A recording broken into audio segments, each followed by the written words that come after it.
নিষেধাজ্ঞা যতদিন না পর্যন্ত প্রত্যাহার করছে আমরা কিন্তু কেউ সরছি না।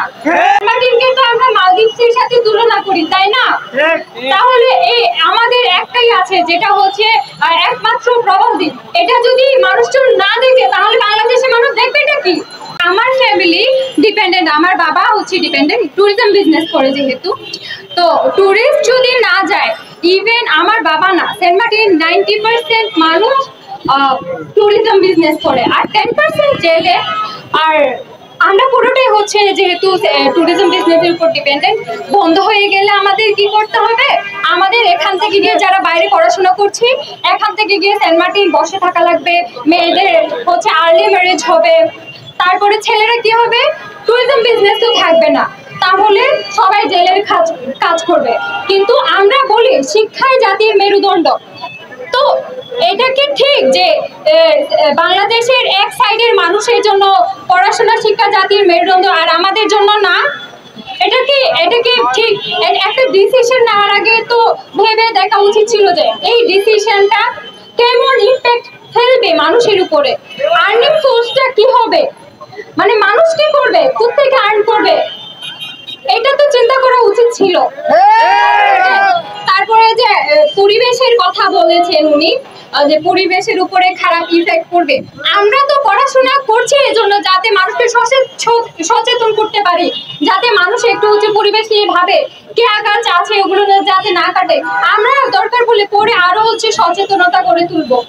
কিন্তু এই যে ডিসিশনটা নিয়ে আমাদের উপর যে মেন্টাল ট্রমাটা পড়েছে, যে আমরা মেন্টালি যে এই পরিমাণ ডিপ্রেসড হয়ে গেছি, যে ভাবছি যে কি হবে পরে, যে এখন যে আর্নিং সোর্সটা নাই, পরে গিয়ে পড়াশোনা বন্ধ হয়ে যাবে, সবার একটা খুবই বেহাল একটা কন্ডিশন হবে।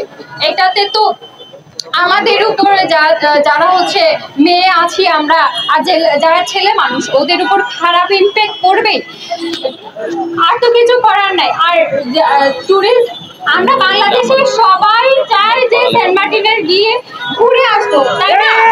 ফ্রেন্ড সার্কেল যাদের আছে সবাই চায় সেন্ট মার্টিনে গিয়ে ট্যুর দিব, ফ্যামিলি সহ ট্যুর দিব।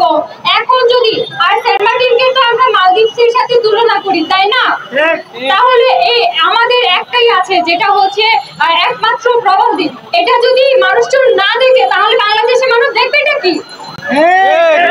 আর হচ্ছে আমরা উপরের মহলে যারা হচ্ছে হাই সোসাইটিতে বিলং করে, তারা অবশ্যই চায় যে সন্তানদের হচ্ছে বাইরে নিয়ে গিয়ে পড়াশোনা করাবে। তো আমাদের বাবা মা কি চায় না যে আমরাও ভালো জায়গায় পড়াশোনা করি? তো আর্নিংটা কোথেকে? পড়াশোনা করার জন্য তো একটা হচ্ছে টাকা লাগবে, জেলের টাকা দিয়ে তো আর আমরা পড়াশোনা করতে পারবো না। মাছ বেচে আর কে কয় টাকা পাবে? আপনারাই বলো, যারা হচ্ছে জেলের কাজ করে তারা কিরকম করে থাকে? তো আমরা যে এমন না যে আমরা ট্যুরিজম বিজনেস করে আমরা খুবই হাই কোয়ালিটি লাইফস্টাইল লিড করছি, এমনটা না। সেন্ট মার্টিন গিয়ে দেখুন আপনারা যে কারো বাসায় এসি নাই, কেউ বিএমডব্লিউ তে চড়ছে না, কেউ ইভেন কারো কোনো গাড়ি নাই। এখানে যে হচ্ছে পরিবেশ দূষণ হবে, তার জন্য তো মোটর চালিত যানবাহন থাকতে হবে, তাই না? সেন্ট মার্টিনে তো এমন কিছুই নাই। তো অন্যান্য জায়গার তুলনায় হিসাব করতে গেলে সেন্ট মার্টিনে পরিবেশ দূষণের হার আমার মতে অনেকটাই কম, যেহেতু এখানে কার্বন মনোক্সাইড হচ্ছে রিলিজ হচ্ছে না, আদার কেমিক্যাল যেগুলো ঢাকায় অনেক রিলিজ হচ্ছে, ফ্যাক্টরি আছে ঢাকায়, এত যানবাহন, এত সাউন্ড, এগুলো তো কিছুই সেন্ট মার্টিন নাই। তাহলে পরিবেশ দূষণের কথা আসছেই বা কোত্থেকে? আর যদি পরিবেশ দূষণের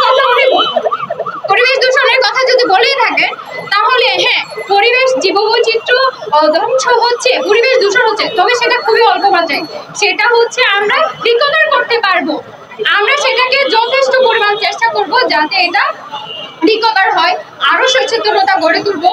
বেসিকলি এখানে আমি যেটা বলতে চাইছি, আমরা যারা অনেক কষ্ট করে পড়াশোনা করছি বাইরে, ওদের পড়াশোনার ক্ষতি হচ্ছে, যে আমরা পড়াশোনা করতে পারবো না।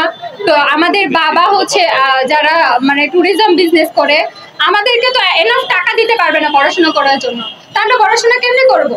তো এসব কিছু ভেবে হচ্ছে একটা ডিসিশন নেওয়া উচিত, কিন্তু কেমনে যে ডিসিশনটা নিয়েছে আমি বুঝতেই পারছি না। এরকম একটা মানুষের লাইফস্টাইল হিসাব করে সব কিছু ভেবে চিনতে ডিসিশন নিতে হয়। তো আমি আশা করছি উনি হচ্ছে এই ব্যাপারটা ভেবে দেখবেন, যিনি এই ডিসিশনটা নিয়েছেন ভেবে দেখবেন। সব কিছুই আবার নতুন করে ভাবার জন্য অনুরোধ করছি। আর একটা কথা বলে দিতে চাই যে এই নিষেধাজ্ঞা যতদিন না পর্যন্ত প্রত্যাহার করছে আমরা কিন্তু কেউ সরছি না। এটা আমাদের জীবন মানের উপর ডিপেন্ড করছে। আমরা যে লাইফস্টাইলটা করছি এমন তো না যে আমরা হাই কোয়ালিটি লাইফস্টাইল লিড করছি। আমরা যেটা করছি সেটাতেই আমরা হচ্ছে বজায় রাখতে চাচ্ছি। আমরা চাই যে আমাদের ট্যুরিজম বিজনেসটা চালু থাকুক, আমরা পড়াশোনা করি, আর বাংলাদেশের মানুষজন সেন্ট মার্টিনকে জানুক, চিনুক, সেন্ট মার্টিনে ভ্রমণ করুক।